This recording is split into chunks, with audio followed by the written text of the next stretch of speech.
We get support from Quince.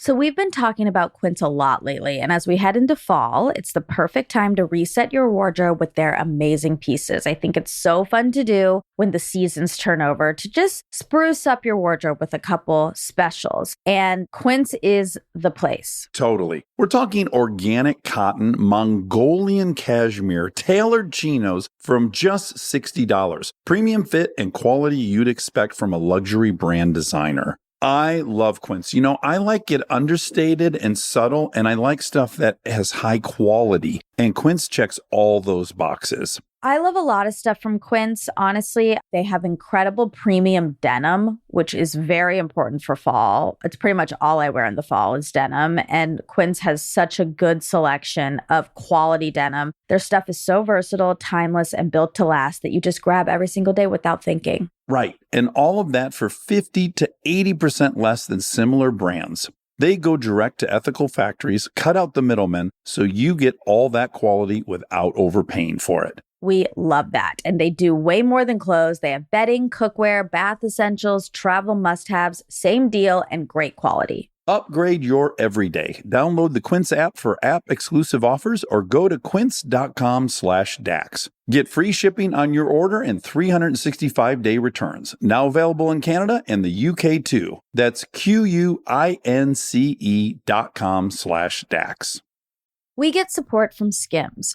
Oh man, do I love Skims. I've been living in the Skims lightweight cotton collection all summer, and I have to tell you, getting dressed has become so easy. I just throw it on. It just feels right immediately, whether I'm grabbing coffee or I'm on the couch all day or I'm out, even going to dinner. The cotton is so lightweight and breathable, which in this heat is a non-negotiable. The cotton jersey t-shirt, I just need everyone to know about this one. This one hugs in all the right places. It's very soft and it still looks and fits the same after months of washing, which is very hard to do, I feel, with t-shirts. I've been wearing the black cotton jersey t-shirt with basically everything all summer long. It goes great with any patterned skirt or shorts or pants. I mean, anything truly. I believe that's probably my favorite piece from the cotton collection, but they also have great lightweight cotton thongs that are so comfortable and they're cute. That is a very, very hard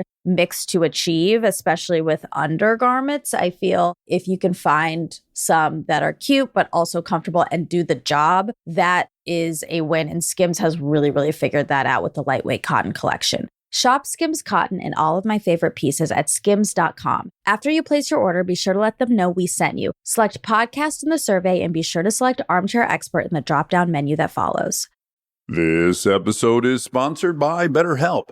You've heard us talk about BetterHelp for a while, but I don't know that we've ever talked about how much people love this service when they use it. BetterHelp has an average live therapy session rating of 4.9 out of 5 based on over 1.7 million client session reviews. And you can check out the reviews yourself at betterhelp.com/reviews to see how much they love BetterHelp. Knowing that kind of service feedback from real people speaks for itself. I'm a huge proponent of therapy, as we've talked about before. I've learned so many things about myself that I believe truly only an outside, objective person could help me come to. BetterHelp makes it easy to get started. Answer a few questions, get matched with a therapist based on your needs, and switch therapists at any time if it's not the right fit. See the reviews, see what stands out, and see if BetterHelp is right for you. Visit betterhelp.com/dax. That's betterhelp.com/dax.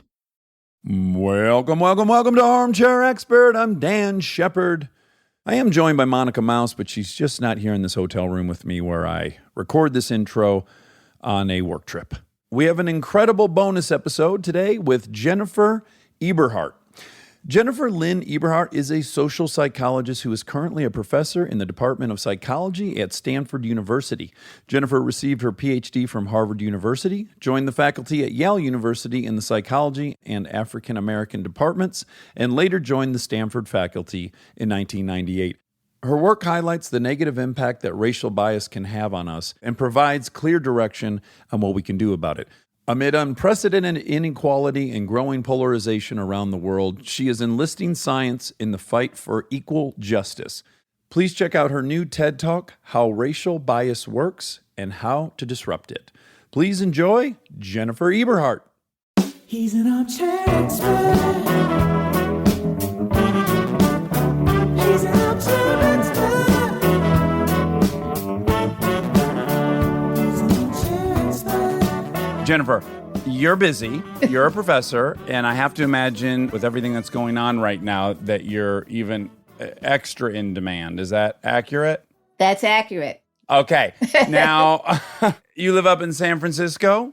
Well, I live near San Francisco. I actually live on Stanford's campus. Oh, is that dreamy? It is, actually. You know, just a lot of space and pretty and accessible and all of that. So it's good. We moved here about 10 years ago. I was just telling Monica when I got here, already in a complete panic about interviewing you because you have so much interesting work. And generally, I have like a page of notes, and I have 3, which is daunting, and I'm already panicked about the time we have with you. So what I'm always curious about is anyone that finds themselves pursuing a certain line of work. I think it's always kind of relevant to find out why they were drawn to that in the first place. And you have kind of a very specific childhood experience, which is you grew up in a primarily Black section of Cleveland. And then you moved, I don't know at what age, you moved to Beechwood. Yeah, I moved at 12 years old, and Beechwood is almost all white. So it was a really different experience. What did mom and dad do for a living? Well, my father was what we call them mailmans at the time. I guess they call them postal carriers or something now. But, you know, he was a mailman. He was also an antique dealer. And so he had like a foot in like 2 really radically different worlds. And my mother was a data input clerk at the federal building downtown. And so we had a sort of working class background, but then my father also dealt in antiques. And so it exposed him to a different world. So when you moved to Beechwood, you start becoming aware of race. You kind of become very aware now of this, maybe for the first time? Yeah, I mean, you're always aware of it even as a Black child in a Black neighborhood, that there's this other world, you know, out there. But I didn't have any meaningful relationships with people outside my race, you know, before I was 12 years old. So that's the big change. And just having friends and, you know, people who were all white, basically, was radically different from anything I ever knew before that moment. How was that transition? It was hard for different reasons than what I had anticipated. So I was worried, you know, as Black girl going to the school, and I was worried about whether I would belong and whether kids would make fun of me, or, you know, just whether I would fit in, basically. And so I get there, and you know, the students are pretty warm and friendly. You know, they're showing me around and kind of telling me about the school, and they are just going out of their way to be friends with me. But it was still really, really difficult to make friends. And that was because I could not tell their faces apart. Which becomes a big part of your work in the future. And Yeah. that's so fascinating. And I don't want to jump to the story of your son, but that's a juicy nugget waiting for us. So you're saying you kind of had a hard time reading maybe the social cues or the nonverbal stuff? So it wasn't just the social cues, but basically I just couldn't distinguish one face from another. So my brain didn't have practice at doing that. And so I didn't know how to tell them apart, basically. Right. So, right. so that caused a problem because I really wanted to have friends, but then it's kind of hard to have friends when you don't know who your friend is, you know, all that kind of thing. So. Right. Which Becky it is. So my brain actually did learn a way to distinguish among the faces eventually. And I was able to have friends there, but I was very panicked for a good while on like whether I would be able to do this. And I didn't know what was wrong with me. And I thought like something had happened to me where I couldn't like perform this really basic function. And so it was kind of scary. But, it turns out, this is actually an example of this. They call it the other race effect in the sciences. And so it's just this phenomenon where you're much better at recognizing faces of your own race than faces of other races. And a lot of that has to do with simple exposure. Yeah. And I think everyone's had the experience or thinking some group is harder to distinguish than other groups. And I think maybe in general, because we're trapped in our own perspective, I don't think it's occurred to many white people that Asian people think all white people look the same. Black do. people think all white people. Yeah, it's like, it goes both directions. It does. And then you started noticing some more troubling things as well, right? You started noticing the frequency with which your father got pulled over, say, by the police was different than the frequency of your friend's white parents. Right. So I've never heard about a white family or, anybody in the family getting pulled over by the police, but that did happen to us when we moved there. And especially early on when the cops didn't know who we were or that we lived in the area, we were sort of the subjects of suspicion, and especially my brothers and my father. My sister and I were, we didn't capture the attention of the police as much. That was going to be my next question, is if you had siblings and if there was a difference in how you were greeted versus a brother. Yeah, I mean, they would follow my brother sometimes. They would want to, know where they were going, where they lived. So a lot of questions. I still remember to this day, my father. So we had come from an area, Cleveland, where, you didn't leave the door open and all that. So when we got to this new neighborhood, there was something going on with the door where you close it and then the wind would blow it open. And so my father would come home and find the door wide open and he would go ballistic. He was like, I keep telling you guys to close the door, all of this. And so we were like, okay, we were teenagers and I was the youngest of 5. So I was 12, but everybody else was older than me. So this kept happening. And then one day, I came home and my father was pretty upset. And I was asking him about what happened. And it turns out there was a police officer who saw him going into the house when the door was open. And so he followed them in there. And then I don't know what happened. And he didn't tell me what happened because I was 12. But it just really shook me. And I never did that again. I always made sure that the door was closed and I would check it. And he didn't have to ask me another time. What a crazy thing to have to be on your mind that you're paying attention to. What was the explanation? Would you ever ask Dad, why the fuck did we move from there to here? Why are we here? Because it kind of reminds me of my mom marrying men, and after 3 months at the new house, to be like, wait, why are we here? What are we getting out of this? It's so funny. I did wonder that, but especially in that day and age, you didn't really question your parents that much, or we didn't. So they made a decision, and we had to follow. But they had lots of conversations about it. And I think they thought that it would be better for us in lots of ways, especially in terms of our education and so forth, because Beechwood had a, tremendous, wonderful school system. And so I'm guessing that is what it was, but they weren't inviting us into the conversation about where we were going and all that. Yeah, and then my mom, too, she was climbing this economic ladder my whole childhood, and she was great at it. She started as a janitor on the midnight shift at GM, and she worked her way up. So we moved a bunch, but it was very obvious we were just always trying to get to the next better place, and I assume that would be a justifiable explanation from your father as well, which is we're climbing the ladder. Right. Yeah, I think that's true. There's research on that too by Raj Chetty looking at not just how you climb the ladder, but when you do. And so it turns out that if you don't move by the time your child is 12 years old or so, they don't really get the real benefit out of that education or the better school system and so forth.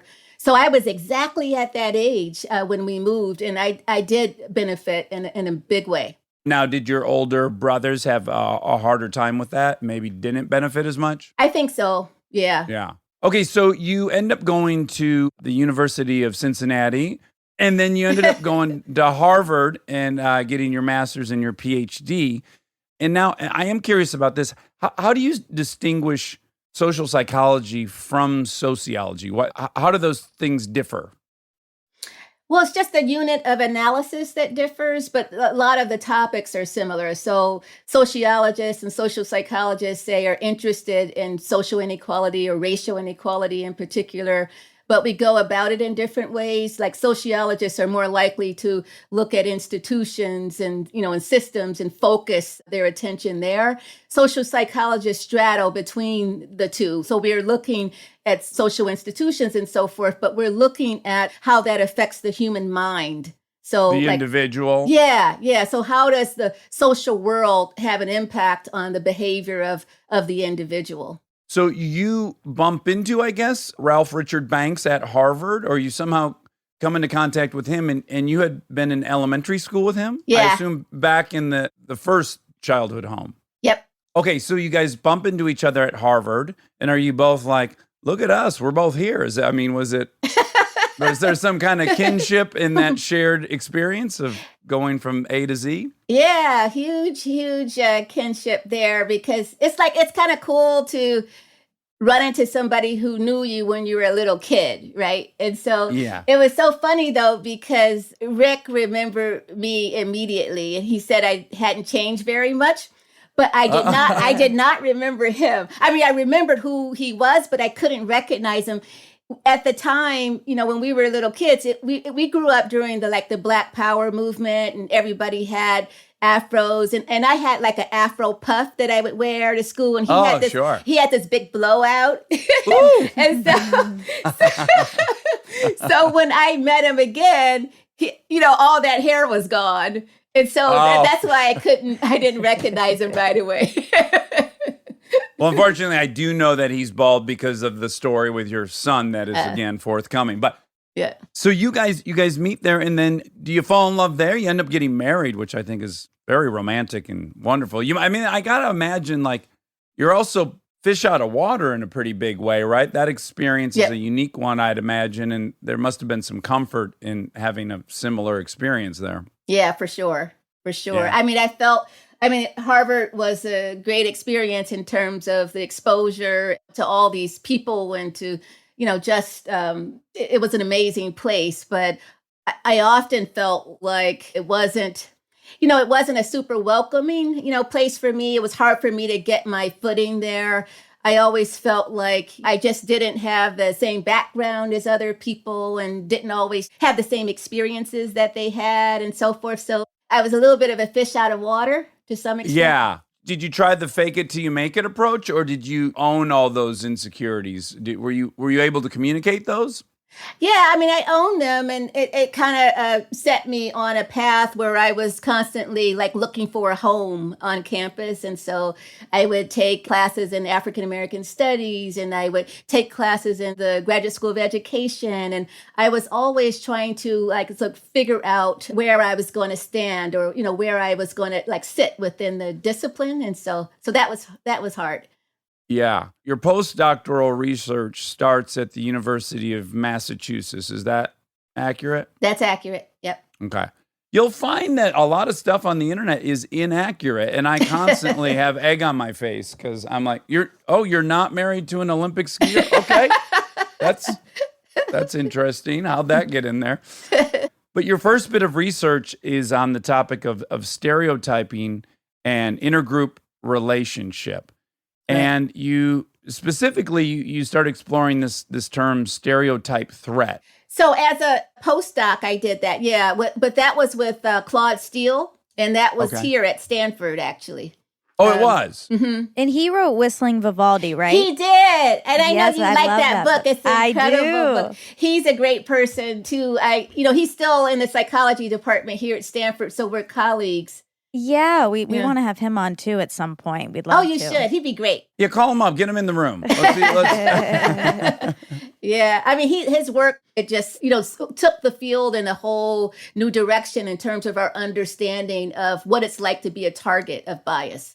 Up until Claude, sort of one of the main ways that people looked at targets of stereotyping was to kind of look at how they're damaged by those stereotypes. So it was like the looking glass self kind of thing, where you feel about yourself the way society feels about you. So if you're in a group that's stigmatized, you actually hold those same views of yourself. And so I think Claude was one of the first social psychologists to think about how people contend with that threat. And it's not like they just contend with it by just buying into it and saying, oh, yeah, I guess I am what other people think I am. I am this sort of negative thing. Instead, he was, thinking about like, how do people deal with that and still preserve the self, right? And so one way that they do that is by disinvesting from areas that they are negatively stereotyped in. And so that's one strategy. And they're not, but there are other strategies. There are other strategies that the whole Whistling Vivaldi book, the title of the book comes from, someone trying to fend off the stereotypes that people have of him as a black man walking down the street. And so it's about, sort of trying to sort of figure out how you're not going to be a target of suspicion and how you're, so how to protect yourself. And you can use that tune and you could use your voice basically to protect yourself. So Monica, just say, because this is one of Monica's favorite books, so just quickly tell everyone what his strategy was. Yeah, so he was a graduate student, I think at University of Chicago maybe, and was it Chicago? Ohio State. Ohio State, thank you. But he is married to an Olympian, right? No. Yeah, and then he's walking down the street in college clothes, hoodies and regular college clothes, and noticing people are taking a different route or moving across the street to walk and not walk by him purposefully.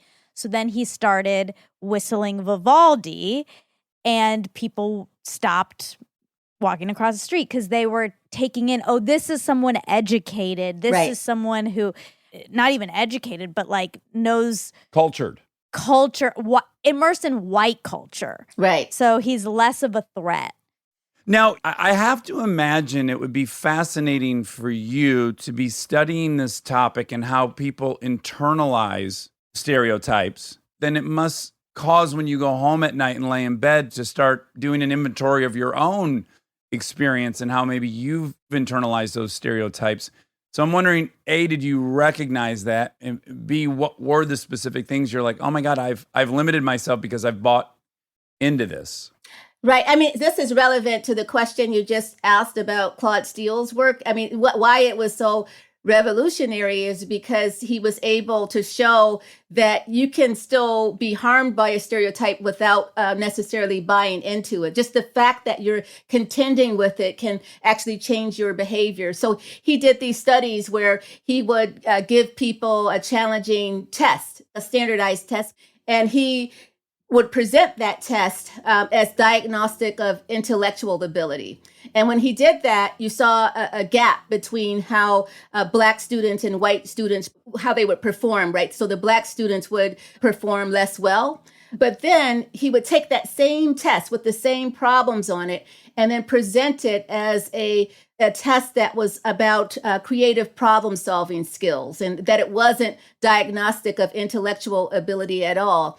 And in there, he found that the performance of Black students would rise. Right. And so he was able to show that people are in the same situation, right? They're taking the same tests, the same problems, but African Americans, because of that stereotype that's sort of lurking out in the world, it can influence your, ability to perform. And it could happen even when you don't completely internalize, what's out there. It's just that the stereotype becomes relevant in that moment and you're contending with it, and then your performance can plummet as a result. Well, probably the most well understood and ubiquitous version of this, right, is the SAT. So if you're Black, you're probably aware of this gap in the outcome of SAT scores. Do you give up quicker? Is that what happens? You go like, I shouldn't fight through this because I already know the outcome. What's the mechanics of it? Right. So sometimes it means giving up on it, and you just decide you're going to put your energies into other things, that it's not worth the battle, and you don't fight it. But other times when you actually care about the subject or you care about school or whatever it is, then you're going to stay and you fight it. But in fighting it, that takes up a lot of energy. You're distracted because you're kind of using some of your energy to deal with the stereotype that's going on. And so it affects your ability to perform. So you don't have to buy into it. You just have to know that, okay, that stereotype is now relevant to what's happening here. And it's almost like a choking effect. Yeah. It's all mental, right? Yeah, mental, but situational, right? It's the situation that's triggering that kind of mental state. Yeah, and then there's a flip side to the coin, right, where people can benefit from these stereotypes. Yep. Or have shown to benefit from them. What would be an example of that?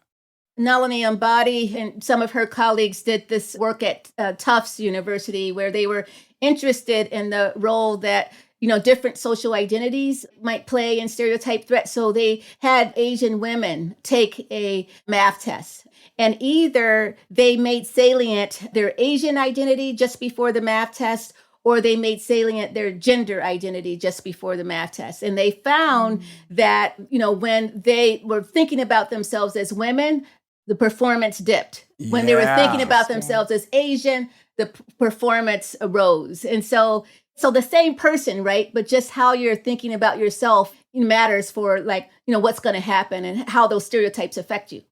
Okay, now you end up getting a job at Stanford. Now, Monica and I are what we've labeled uniphiles. We're It's a made-up word. word.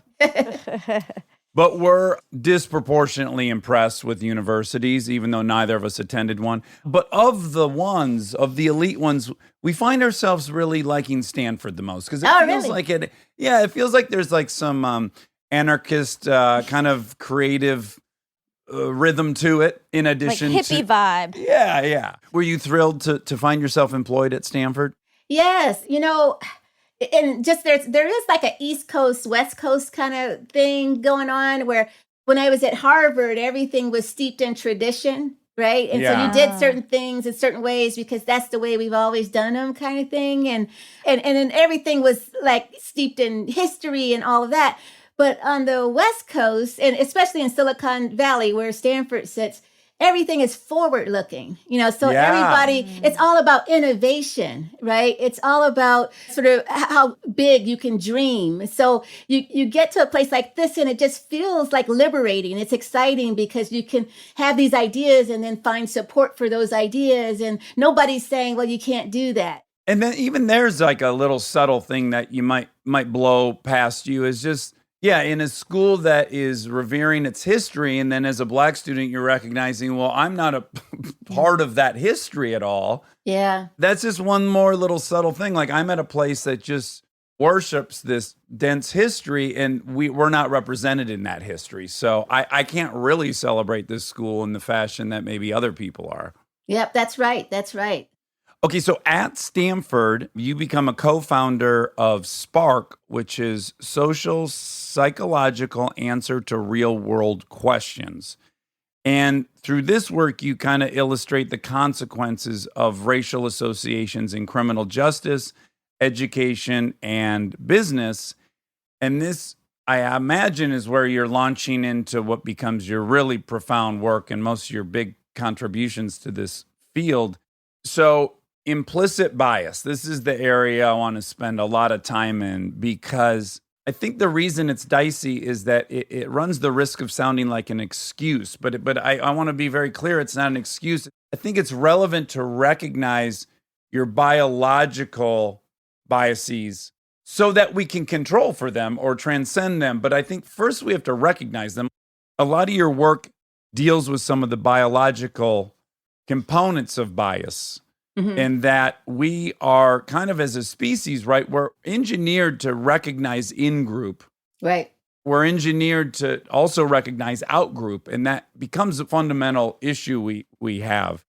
So could you tell us about, I like how you described it as a distorting lens made up of biological and societal things that give us these biases. And so you hooked people up to fMRI and you showed them pictures of their own race. And what happened? Yeah, so we had both Black and white study participants in the scanner. We showed them images of people faces basically, of people who were Black and people who were white. And we looked at how their brains responded to those faces. And we found for both Black and white study participants that there was more activation in this area called the fusiform face area of the brain. So this area that is implicated in, sort of face processing or like face identification, basically.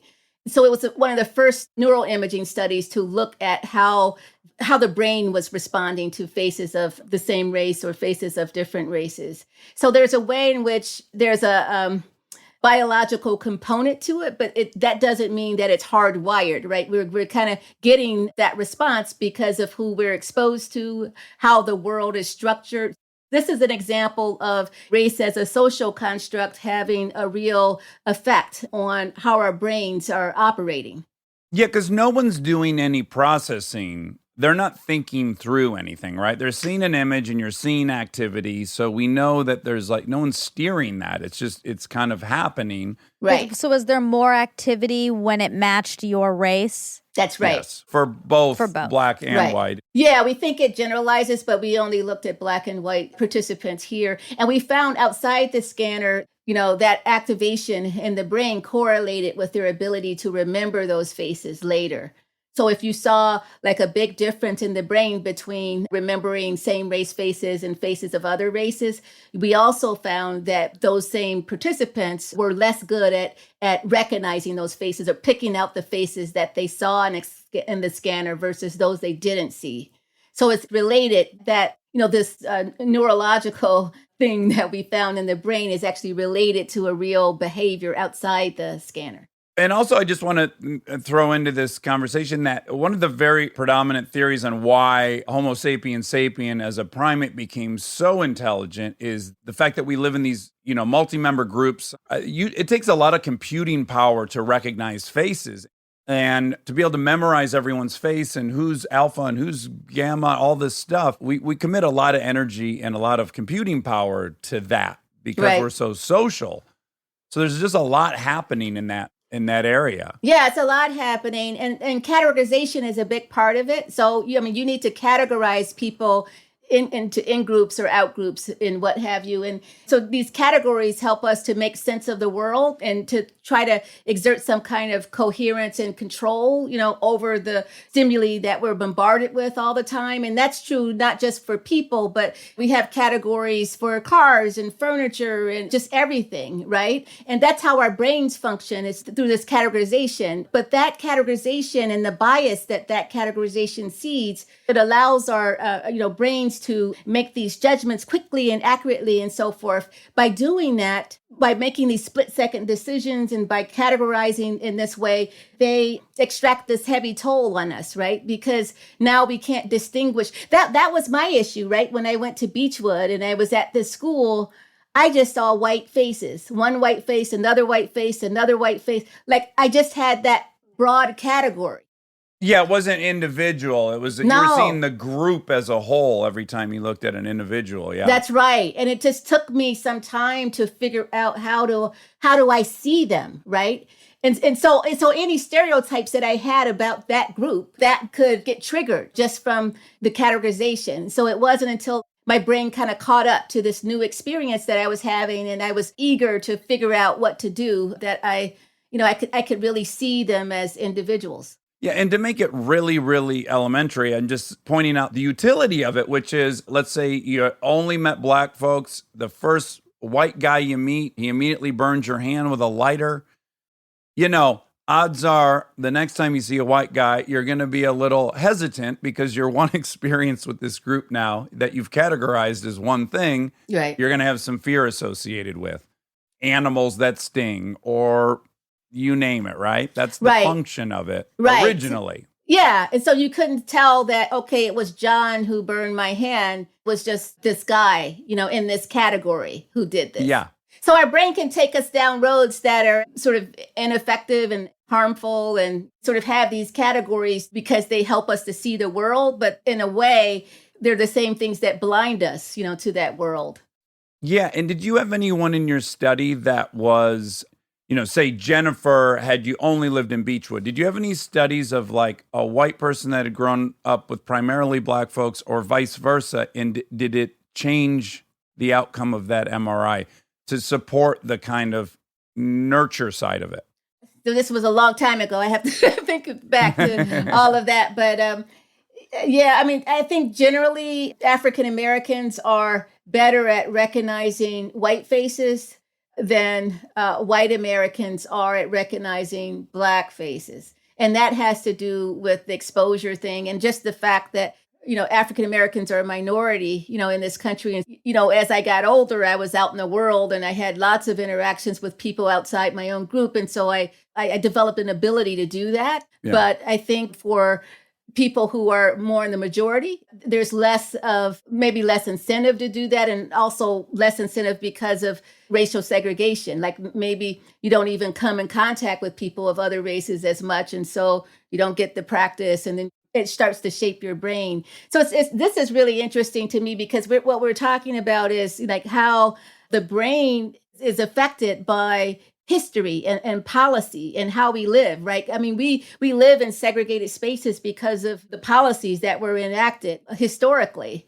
Yeah. But those policies actually shape our brains. They're shaping the firing of our neurons. So it's not just that they shape our experience. Those policies shape who we are.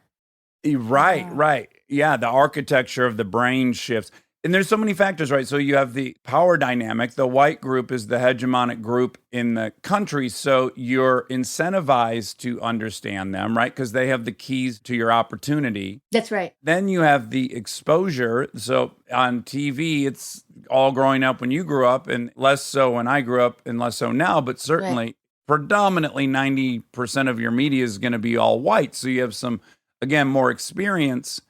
And I think this is where there's a real minefield because, and we were just talking to Ibram about this, if you're a white boy in the suburbs and you have no black friends, and your exposure to black folks are primarily through the sports that you watch, and then maybe the music you listen to, and then pornography you're watching at night, this is selected for like maybe the least representative group for the group. Right. And I think this like underlying white male fear of black males, that's in the recipe. There's like your only experience with black folks is the best athletes in the world, this kind of hyper masculinity, and then hip hop music, kind of hyper masculinity, and then pornography, which is selected to be hyper masculine.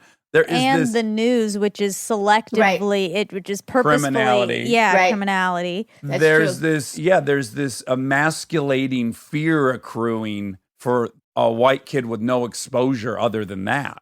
Right. So, I think anytime, as we're talking about how stereotyping works, as we're talking about how bias works, we, have to talk about what is out there that's feeding our minds, right? We have to talk about the racial disparities that are out there. We have to talk about fears that, develop from those racial disparities.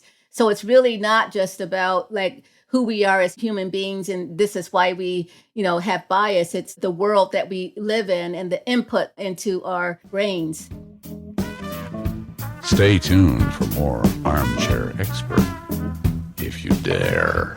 We are supported by nobody on this episode. We did not sell any ads, but we thought, oh, what a good opportunity to tell you about a couple different Black-owned businesses that you should check out. That we love. Yes. McBride Sisters Wine Collection.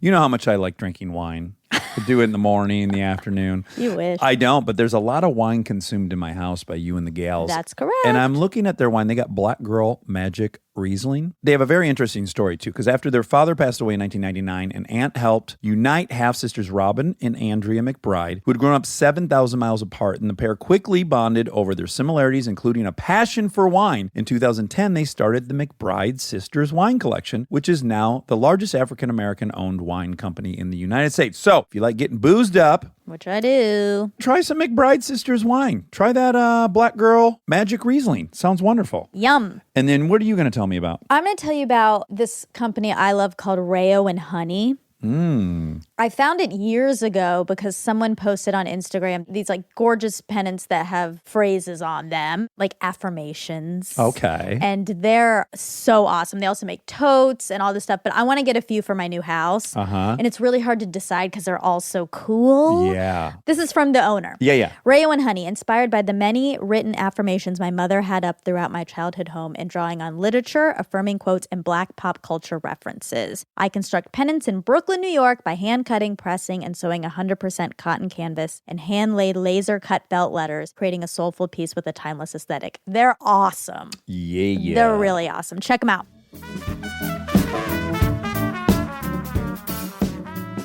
Now, one of your more alarming studies was in 2006. You examined a database in Philadelphia, and the likelihood of being sentenced to death is related to the defendant looking stereotypically black. So you list thick lips, dark skin, dark hair, broad noses, when the victim was either black or white.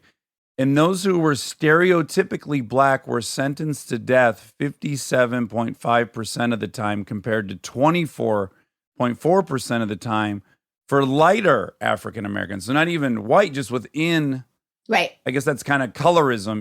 Yeah, you could call it that. But so we use the word stereotypicality because it encompasses color, but also facial features and hair texture and all of that. So yeah, it's not just whether you're black or white, but it's how black you are. The more stereotypically black you are, right, it doubles your chances of receiving a death sentence. That's what we found. And then you also, it reminds me of another study you did, which is really profound, and that's white participants were split into two groups.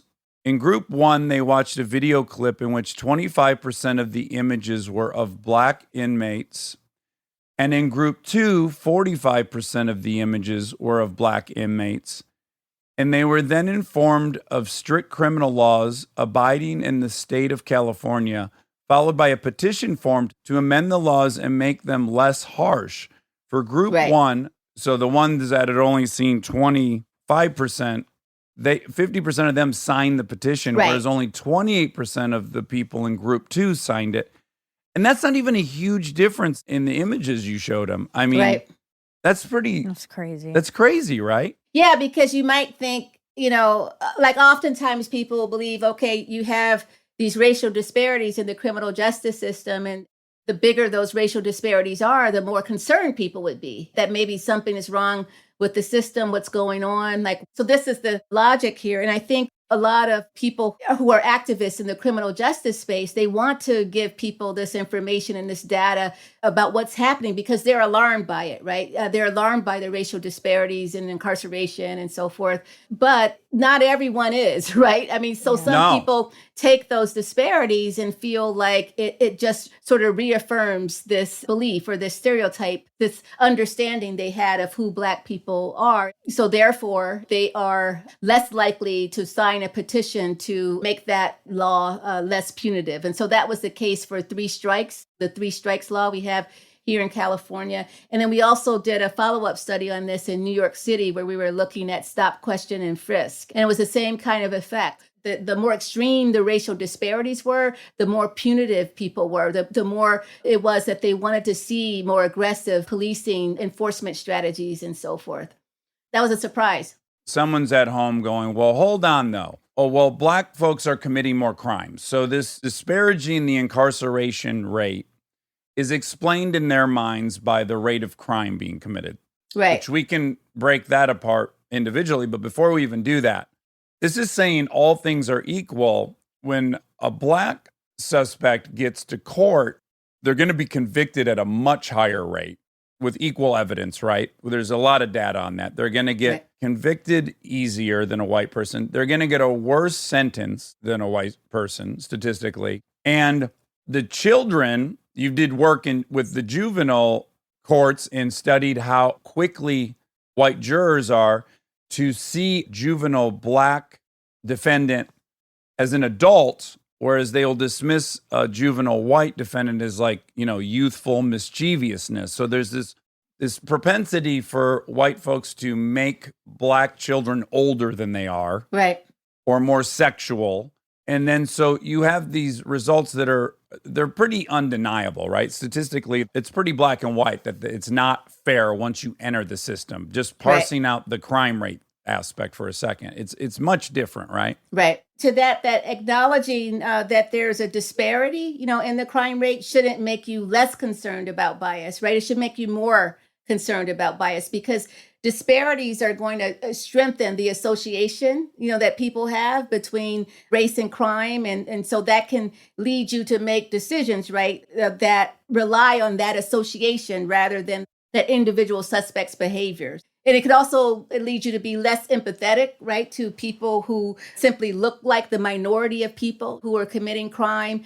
And so, I get that question a lot, especially in policing spaces, right? And so Yeah. I always tell them, like, if there are crime disparities in your city, that doesn't give you a pass on bias. Instead, it makes you all the more vulnerable to bias. Right. Yes. Yes. You have to police yourself even more, knowing that. And just, I want to defend a couple things, which one is, what is crime? How are we defining crime? And we know that the powdered variety of cocaine that white people were predominantly using had a much different penalty than Right. crack cocaine, which was inextricably linked to the black community. So That's right. we're defining crime differently. But do you know data? How closely linked is it socioeconomically? So if you look at white communities that have a similar household income, I have to imagine those communities are committing more crime, as just desperation leads to crime in general, and lack of opportunity leads to crime. So are they comparable, those numbers? They're not comparable, partly because they don't live in concentrated poverty. And so even, white families who are poor, they tend not to live in areas where all their neighbors are, poor too. And so, but African Americans are more likely to live in those situations. Yeah, us poor So- white folk, we're kind of spread out a little bit. Yeah. Yeah, they were in my town. So I want to get into the story of your son because it's so profound. I think it has to be very informative in the work you've done, because you've led a lot of implicit bias or unconscious bias workshops for police departments. And I think this experience with your son is just very profound. So will you tell us about that? Okay, so we're on an airplane and he's 5. And my son, he's just so excited, right, about being on this airplane with mommy. And he is looking all around and he is checking everybody out and he's checking everything out. And then he, sees this man and he points at him and he says, "Hey, that guy looks like daddy." And so I look at the guy and he doesn't look anything at all like my husband, like nothing at all, right? So then I start looking around on the plane and I noticed that this guy was the only black man on the plane. And I thought, all right, I'm going to have a little talk with my son about how not all black people look alike. There's a couple hilarious points in that, which is your husband is bald and this guy had really long dreadlocks, right? Right.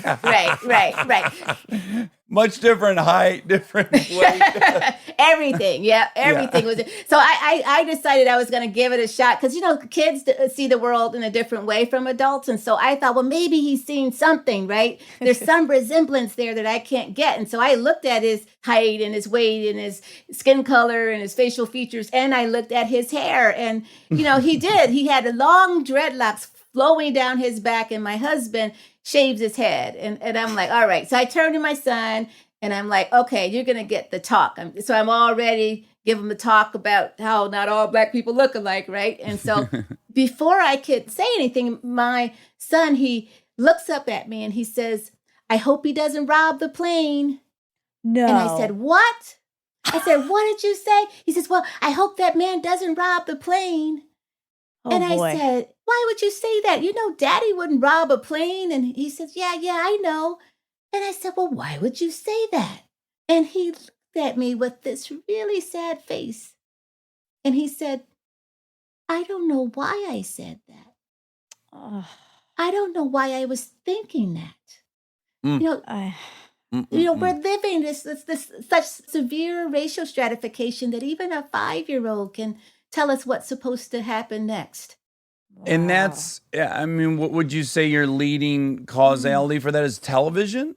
People always point to television right away, right? Oh, it's the media exposure and all that. But I don't know. He's 5. He actually wasn't looking at that much TV, frankly. And of course, the media, that plays a role here. But I think that we're so quick to point to the media because we don't want to look at ourselves. Sure. And that part of it bothers me because they're not just picking up things from television. They are picking up all of this from the signals we we deliver to them, even though we don't intend to, or even when we don't intend to.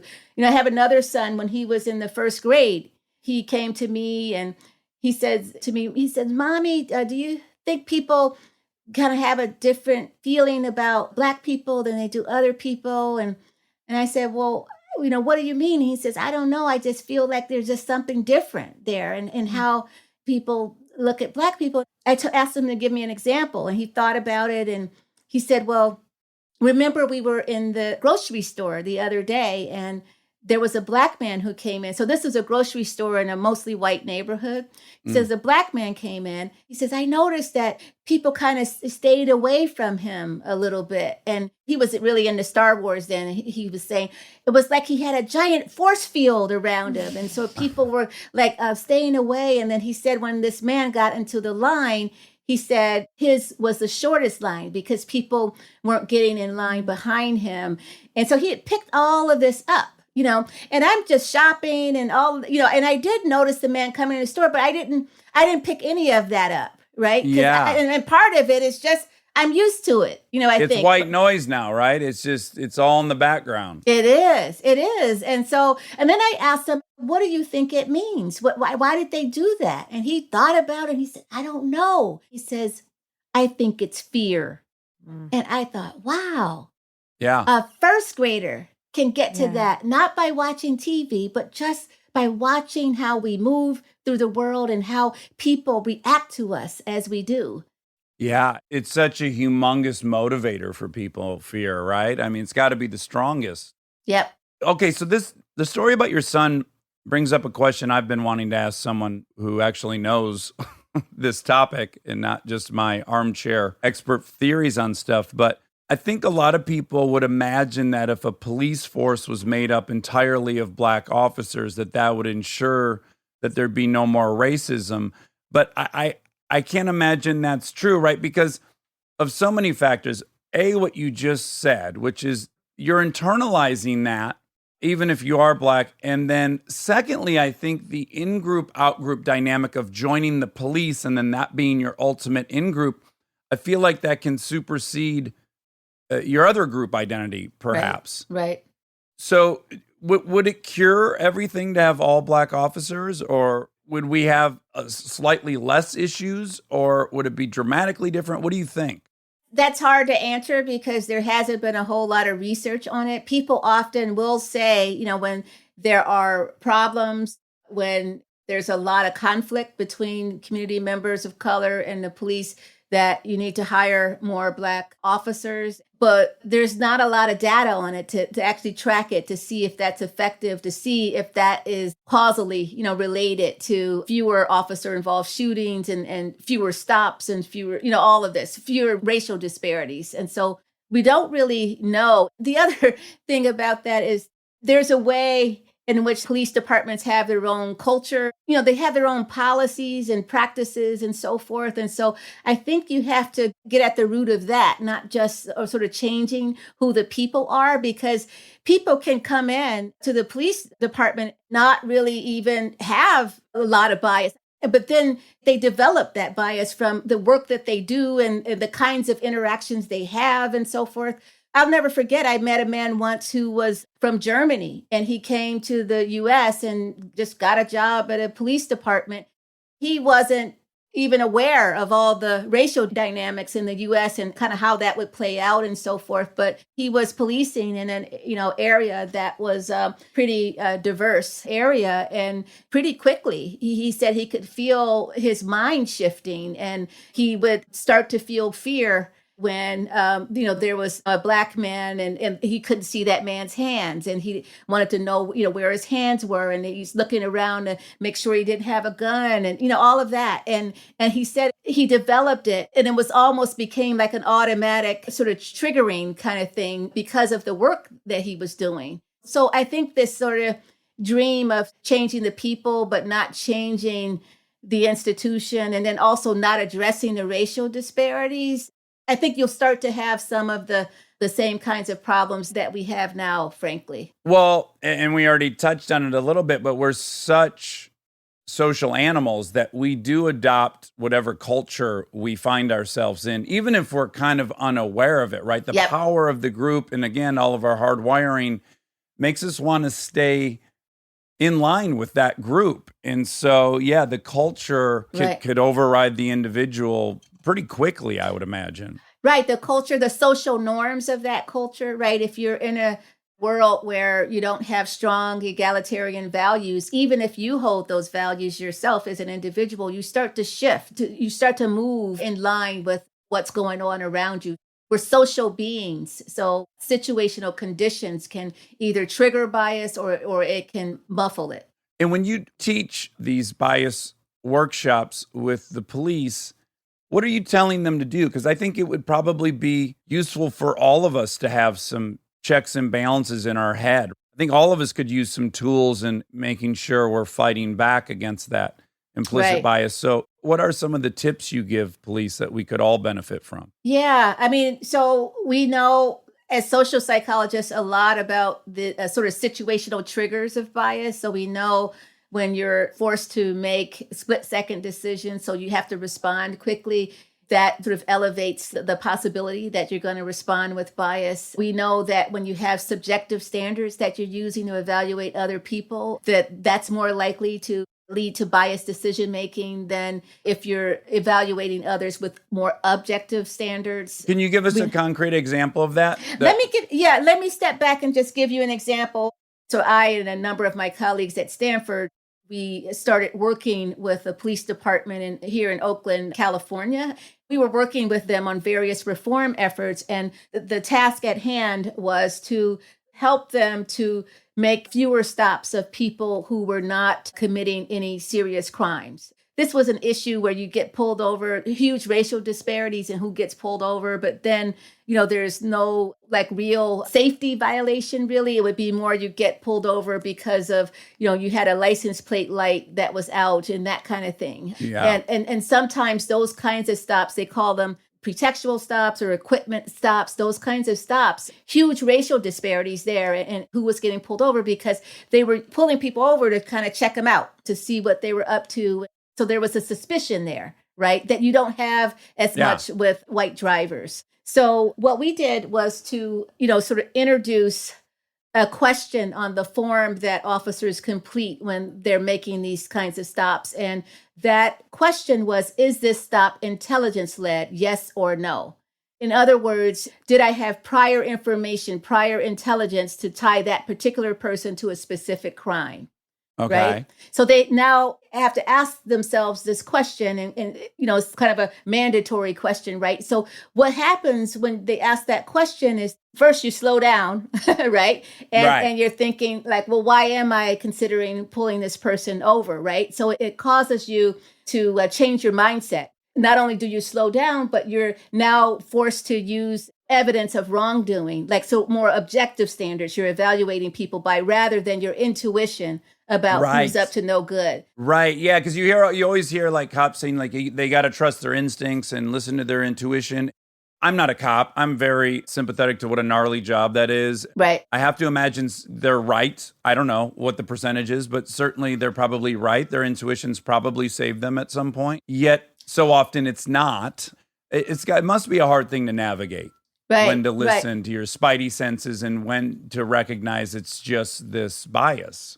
Right. And so what we did is just help them to slow down and to sort of use, these objective standards and developed a metric in order to do that. And we found that in 2017, before we added that question to the form, officers made about 32,000 stops around the city. But with the addition of that question, that next year, that dropped to 19,000 stops. Wow. And did the crime rate go up? No, it didn't go up. There we go. We need to hear that part. Yep. So African-American stops alone fell by over 43%, and the crime rate did not go up. And in fact, the city became more safe for everyone. Right. Yeah. And that was a big thing. They thought the crime rate would go up if they stopped fewer people, but it turned out it didn't. Oh, wow. Okay, that's really important data to have out there. Different parts of your brain do different thinking, right? So thin slicing, panicked in the moment, that's kind of midbrain reptilian, right? Heart rate up. That's not Right. where you do your best thinking. Your frontal Right. lobe's where you do all your best thinking, right? Right. And so you've given them a trick to almost force their thinking into that frontal lobe a bit. Is that kind of the mechanics of what's happening? Yep, that's right. That's right. The slowing down does that, sort of adding that accountability. The other thing is that the police department incentivized these kinds of stops, these intelligence-led stops. And so those were the stops that you want more of. So that shifted the norm, in the space where, okay, this is what I'm going for. Yeah, like a quality approach, not a quantity approach. Exactly. So that's what happened. They also weren't solving any more crime by pulling all these people over. So that's what they realized, this intuition, but it wasn't leading to anything. It was not bearing fruit for them. Well, I was going to ask if you found that these bias training sessions are effective, and it sounds like, at least with the Oakland police, it was hugely effective. That's a radical change in the number of people they're interacting with. It was different understanding what situations produce bias and what situations can tamp it down versus just informing people of that. So if I were to just go in and just let them know about bias, I don't think that that's enough. Like, you actually have to change the conditions under which bias is most likely. So that's what we're trying to do here. Yeah, and you have to give someone a toolkit, right? An action to take, because you can't just think your way into thinking differently. It doesn't Right. really work that right. Exactly. Something practical that you can do to help. Yeah. The other thing they did, this was before our research team got there, but they changed their foot pursuit policy in a manner that would decrease bias as well. So they used to have a foot pursuit policy where they could just, chase the suspect anywhere that suspect went. So if the suspect went into dark alley, you chase them there. If you lost sight of them, keep chasing. If they went into a dark, sort of enclosed space like a backyard or something, you just chase them right in there. So they changed the foot pursuit policy so that if you lost sight of a suspect, you had to step back. You couldn't go in and continue the chase. You would step back and set up a perimeter, and then that would give you time to think about what you're doing. It would give you time to think about what resources you had to address the problem. Yeah, and you're probably reducing adrenaline and cortisol and all these things. Yeah. Exactly. So they found that before they changed the foot pursuit policy, I think they had 8 or 9 officer-involved shootings a year. But with the change in policy, they had fewer than that in over 5 years, right? Wow. So it's huge difference. And not just a difference for the community member safety, but even the officer's safety. So officers' injuries went down by over 75% by that simple change in policy. Wow. Yeah, we saw them do that in LA with the police pursuits. They rightly recognize, like, they're endangering so many people. Just let them go to wherever they're going. You got a helicopter. Yeah, disengage from the adrenaline spiked version of the interaction. And when you do that, you're less likely to act unbiased, right? Because you're not fearful, you're not threatened, you're not where you have to make the split-second decision. All of that's removed, and so you're less likely to act unbiased. This podcast is brought to you by Squarespace. We've talked before about Rob building our website on Squarespace, and I bring it up again because it's a perfect example of what they do well. Rob had all the pieces, the content, the vision, the ideas, but he needed something to actually take all that and make it public facing. And Squarespace was that bridge. Maybe you're in the same spot. You've been developing something, a business, a skill set, a body of work, and it's been private. It's been yours, but at some point you're ready to put it out there, and that transition from private to public can feel like a huge leap. Squarespace makes it feel like a step. Beautiful templates, built-in SEO, email campaigns, scheduling, analytics, everything you need to go from "I've been working on this" to "here it is, come find me." All in one place, no code, no stitching together a bunch of different tools. So if you've been sitting on something and waiting for the right moment, this might be it. Head to squarespace.com/DAX for a free trial. And when you're ready to launch, use offer code DAX to save 10% off your first purchase of a website or domain. We get support from Apple Gift Card.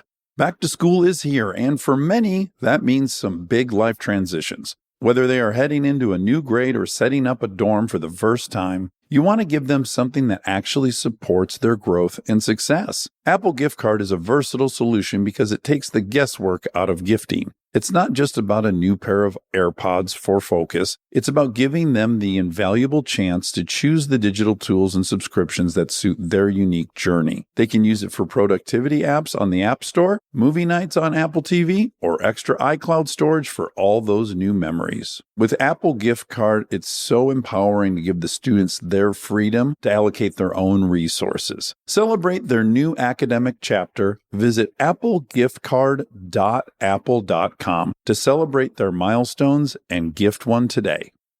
This episode is supported by Helix.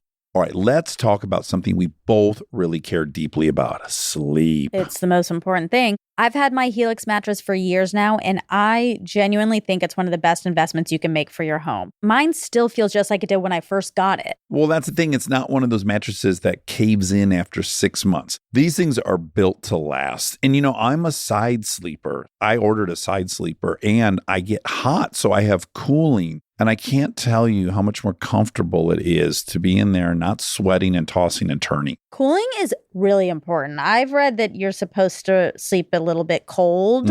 So I also have cooling. And they have over 20 models, so it's not a one-size-fits-all situation. You just go take their quiz and they match you to what actually works for your body. Plus, they've got cooling upgrades, which heading into summer, non-negotiable. Truly.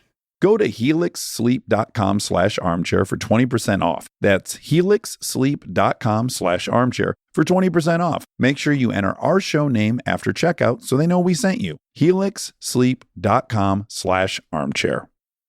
This episode is brought to you by SoFi, the all-in-one finance app where you can bank, borrow, and invest all in one place. Let's talk bank accounts for a second. The average bank savings rate is 0.39% in interest. You're earning pennies on your savings, but it does not have to be that way. With SoFi high yield checking and savings, the money barely making moves sitting in your savings account can earn over 8 times the national average savings rate with eligible direct deposit. No account or overdraft fees, which feels rare these days. You can get your paycheck up to 2 days early, perfect for getting ahead of a bill or grabbing what you need right when you need it.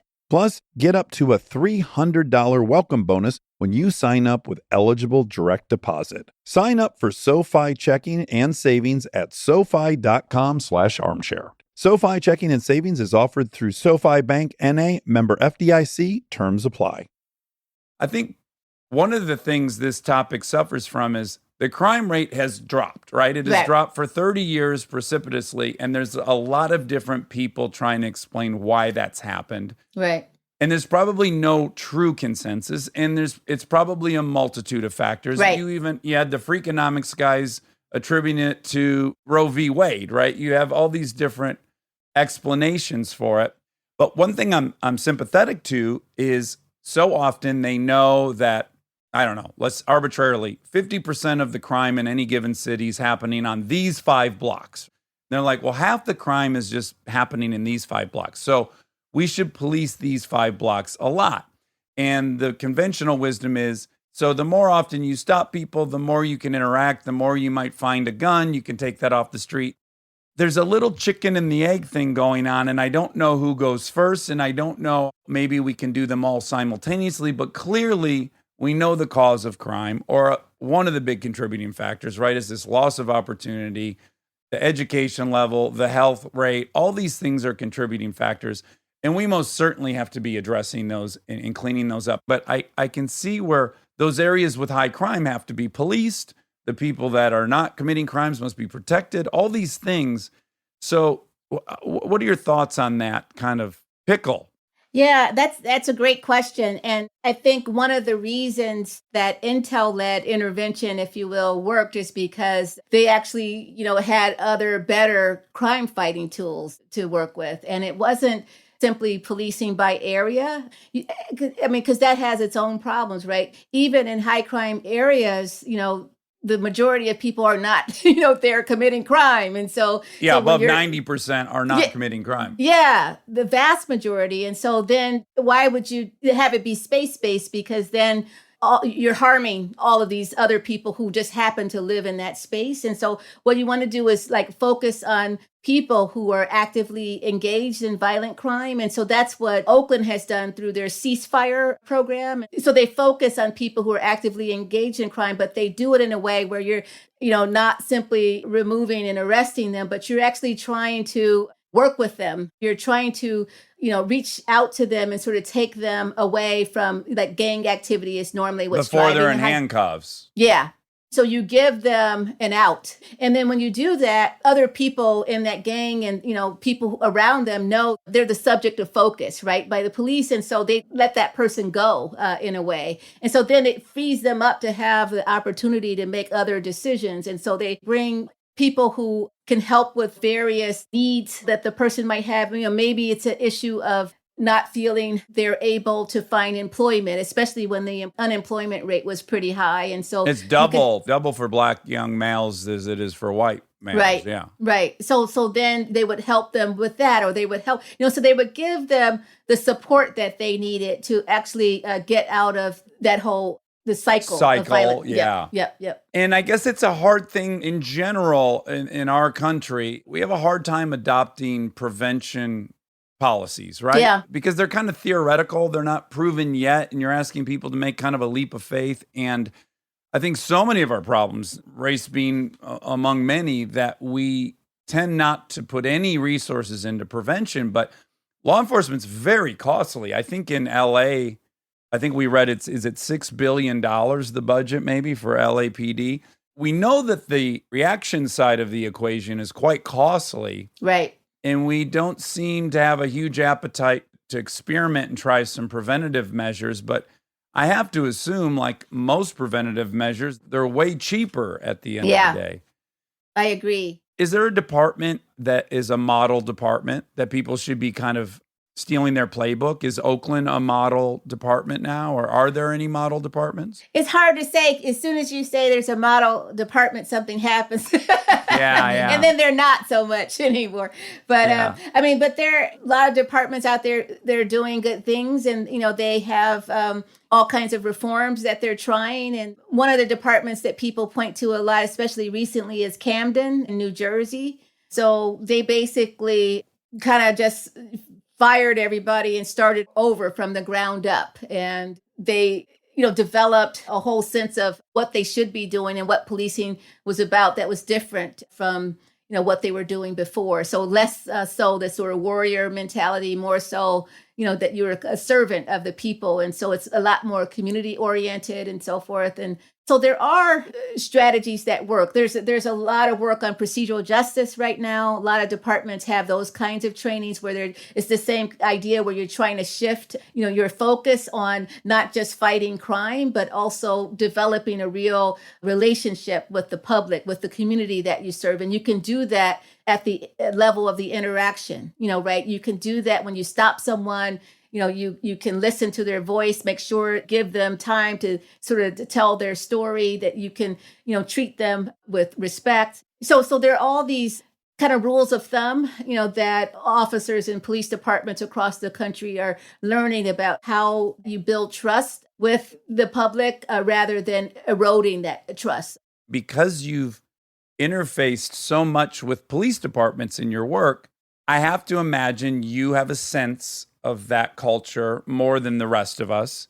And being Black, I have to imagine this movement is very important to you. Right. And yet I bet you've had access and personal experiences that are unique on the police side.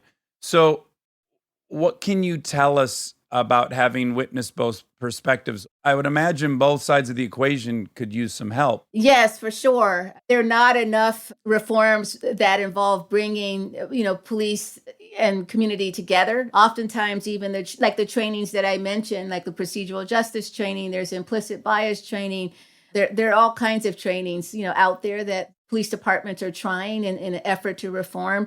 But more often than not, they're training the police. They're not actually involving the community directly in those exercises. And I feel like that's important. It's important for community members to even know that those trainings are happening, but also important for them to bring the community members like into the space. Maybe they have ideas about, what they should be doing. Maybe they have ideas about what kind of policing actually, feels just to us and so forth.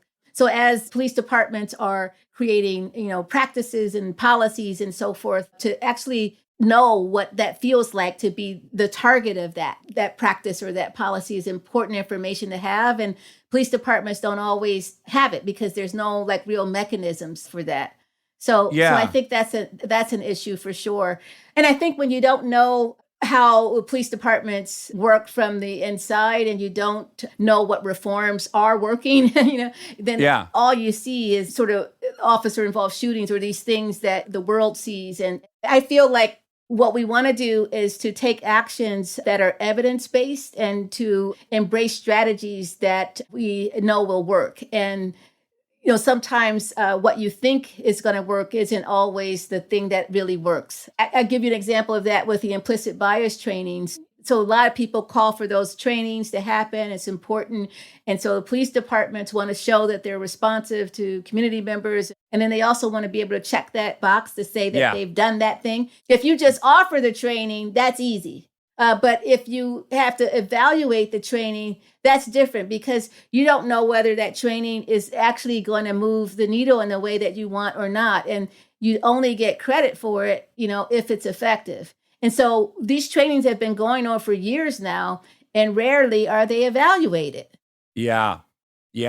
And again, this is going to be dangerous to bring up because I don't want it to sound like an all lives matter thing, but I do see parallels. So we're recognizing we have these bias. We recognize we're not treating Black folks as individuals and that we're treating them as this group stereotype, right? And I just am now fearful that the response to it is to basically apply that same lens to police, that police are a thing, the individuals sharing the group. Yeah, that makes a lot of sense. And it's probably just not the time to feel bad for cops, but I get nervous of just the kind of fruitless endeavor of saying all these people are this way and blah, blah, blah. But just to add in, it's not that people are saying all these cops individually are bad. It's that this system is bad, that there's police unions and all of these issues that cause the system to be corrupt. And that's what needs addressing, not the people. I mean, you can try to address the people specifically, but that's not really the issue. Yeah, the system's on trial, I guess. Yeah. You're right. That's a great distinction. And it is a great distinction. And I think that's what people are calling for. And I think people should call for change in that way. Yeah. But I would like, that approach to be evidence-based. I guess that's my main point, is that you can call for change, but you can't just assume that a particular change is going to work because it's intuitive. You need to actually measure that. You need to actually, sort of figure out ways to really understand what's going to move the needle. And that's not happening enough. Okay, the last thing I want to ask you, first of all, I love you. I'm so grateful for your time. It's so fun talking to you. We hear sometimes about this, and I think it's really profound when you can hear someone who's personally done it. But so you mentioned your 5-year-old son. Is it Everett? Is that his name? Yes. You've certainly had to give him the speech, right? As a parent of a young Black male, you must have given him the speech. And what is the speech? How does it go? And, just imagine that you'd have to give your child this speech. It's interesting because I was interviewing him for my book as I was writing the book and just talking to him about his experience and so forth. And he started to tell me about, he'd gone to this outdoor concert, at one point with a friend of his who was South Asian, and I think that friend's cousin. And so, it's kind of close to home, about 30 minutes, 20 minutes away, something like that. And so they decided after the concert, they were going to get an Uber back.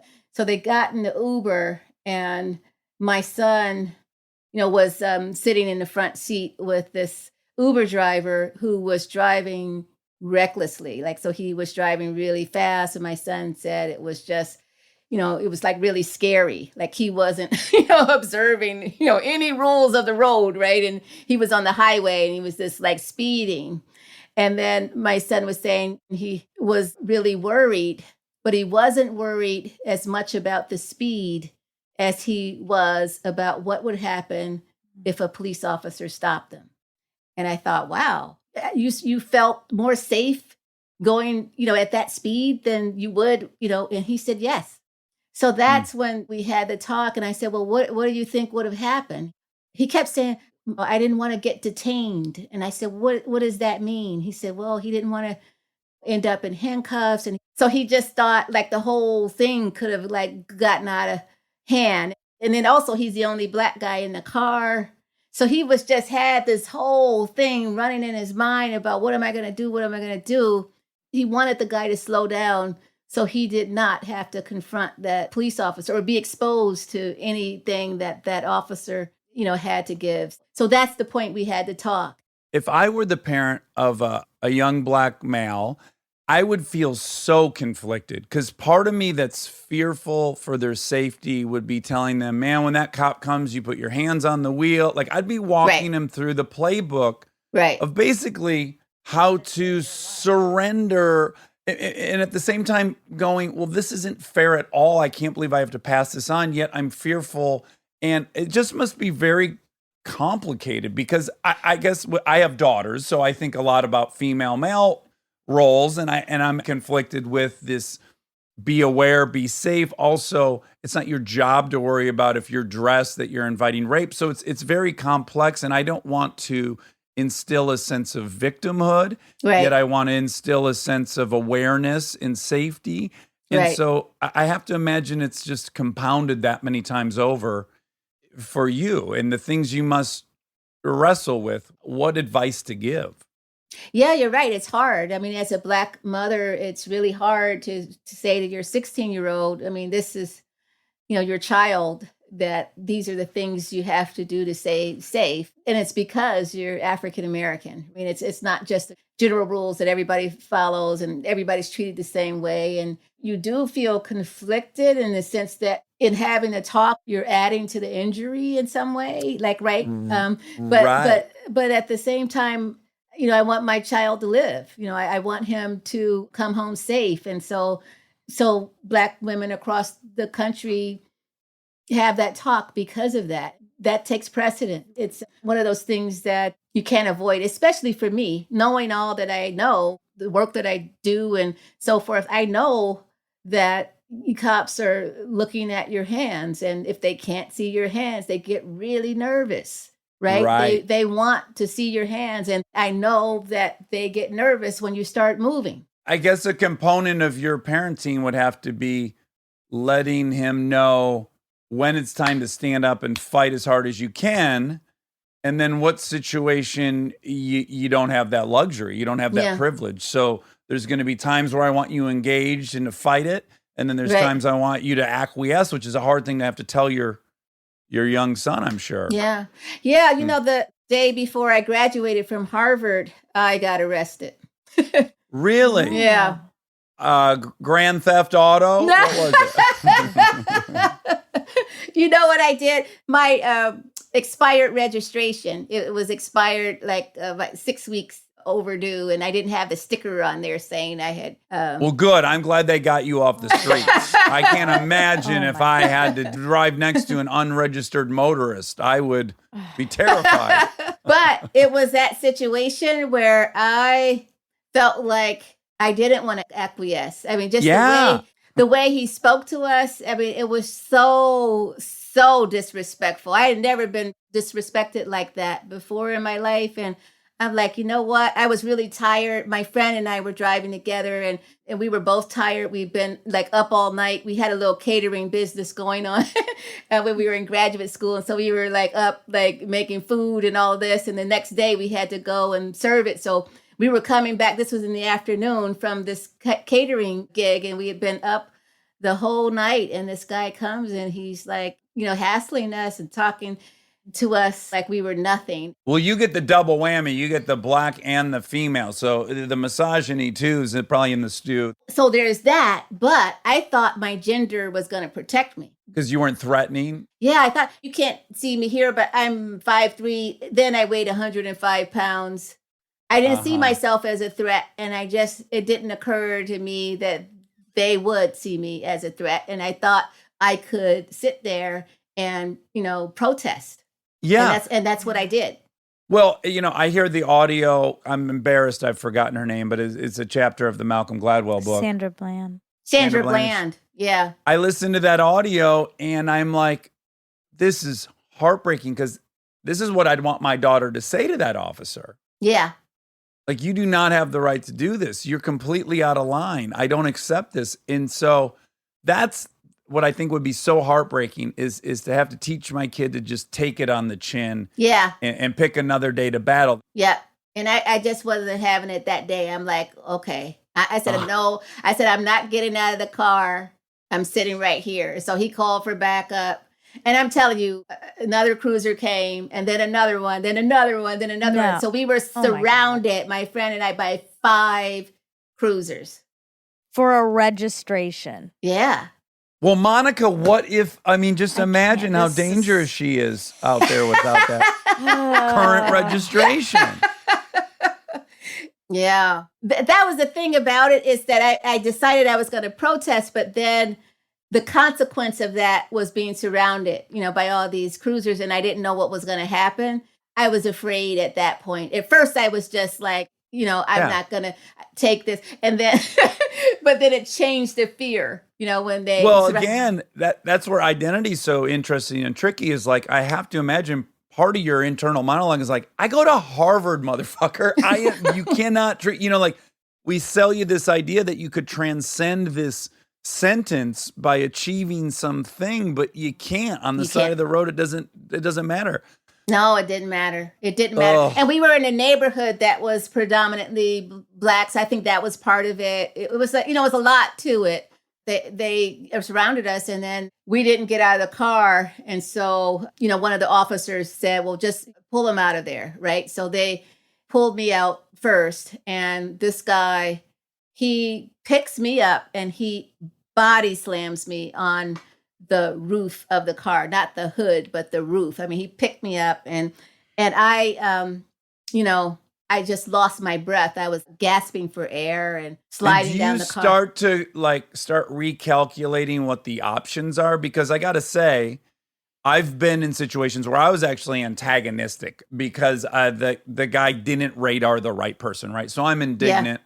And I'm working with this framework of what's possible, right? Well, he can't do this, and I'm allowed to say this. And I have to imagine when that gets shattered of like, oh no, this thing's going in a direction that who knows where it ends. Yeah, that's what I was afraid. As soon as I saw the cars, I'm like, okay, this cannot end well. I was afraid to get out because I didn't know what was going to happen to me. So it was just, it was very frightening. And that's worldview shifting, right? So it's like you've accepted how things work for so long. This is part of the trauma of being molested, is like you took for granted adults are benevolent and kind and helpful. And then you go, oh, fuck, no, I live in a world where people prey on people. That permanently alters everything going forward. And I have to imagine once you realize like, oh, no, those rules don't apply to me. And at any point, I could get severely taken advantage of or mistreated. And I have to now proceed through life knowing that that's an option for me. It was exactly like that. Wow. Yeah, everything changed that day. People were out there on the street witnessing this, right? Because after a while, like a crowd gathered. It was like a big spectacle. And they did this in front of all those people. All of them were African Americans. Yeah. And they did it as though there was nobody there watching them. Yeah. And somebody even called out to us, called out to me when I was on the roof and I was sliding down the car, and they called out, are you okay? Are you okay? And I couldn't even answer. And someone said, why can't we all get along? This was post Rodney King. It was post Rodney King. So I remember all of that. And then I tried to, so I have the handcuffs on. And I remember my friend was telling me, don't resist. And I'm like, I wasn't resisting at all. Like I was just like, my body was like limp, basically. The supervisor showed up on the scene, and I asked him if he saw this guy body slamming on the car. And he looked at me and he said, I didn't see a thing. Yeah. And I thought, wow. Yeah. Well, that's how we're treating a cute 5 foot, 110 pound Harvard student. So you can only imagine you add in all the other bias. levels. Oh, Yeah. well, Jennifer, what a pleasure to talk to you. When we finally become students at Stanford, maybe we'll take your classes.